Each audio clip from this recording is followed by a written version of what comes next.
Hi, I'm Jack Shannon. Chances are you heard the term digital transformation because it's a really popular topic.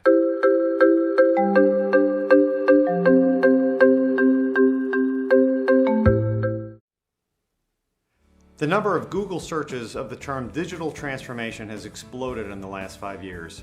Today there are 50 times more searches on that term than there was 10 years ago. So what is digital transformation? Well, let's think of your buying habits today compared to 5 or 10 years ago. Chances are you're buying more online today than you did back then. Even if you do buy in a store, you've probably done some product research online before you made your purchase.